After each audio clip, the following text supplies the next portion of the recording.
Hello সবাইকে। আজকে দেখো আমার মেয়ে লক্ষ্মী মেয়ের মতো ঘুমিয়ে আছে। তো আমার মেয়ে ঘুমিয়ে থাক আর আমি তাড়াতাড়ি করে ব্রেকফাস্ট বানিয়ে আনি। আর তোমরা তো দেখতেই পেলে আমার হাতে বিট আর গাজর আছে। হ্যাঁ, আজকে বানাবো বিটরুট ও গাজরের পিউরি। বিটরুটে আছে ভিটামিন A, B6, আয়রন আর তাছাড়া আছে ফাইবার।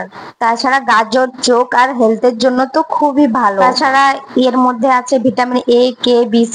এই খাবারটা তোমরা সকালের ব্রেকফাস্টে দিতে পারো। ভিডিওর প্রথমে তোমরা দেখেছিলে যে সোনা মাম্মা ঘুমিয়েছিল, কিন্তু এখন উঠে গেছে। তো আমি মেয়েকে একটু ক্লিন করে নি, তারপরে খাবারটা বানাবো। তারপরে আবারও চলে এলাম রান্নাঘরে। আর দেখো এগুলো ভালোভাবে ধুয়ে নিতে হবে, কারণ বাচ্চাদের যে কোনো খাবার বানাতে গেলে ভালোভাবে ধুয়ে নিতে হবে, কারণ বাচ্চাদের খাবার তো তাই। আমি কিন্তু অনেকবার ধুয়েছি, ভিডিওর মাধ্যমে অতটা দেখাইনি, একবারই দেখাচ্ছি। তো এটা তারপরে আমি দিয়ে দেবো প্রেসার কুকারে, কারণ এইসব জিনিস সেদ্ধ হতে অনেক টাইম লাগে। কিছু আমার কমপ্লিট। আর দেখো আমি এটা কিন্তু বসিয়ে দিয়েছি প্রেসার কুকারের মধ্যে। প্রতিদিন সকালে কিন্তু আমি অন্য অন্য খাবার খাওয়াই, যেগুলো তোমাদের সাথে শেয়ার করা হয়নি।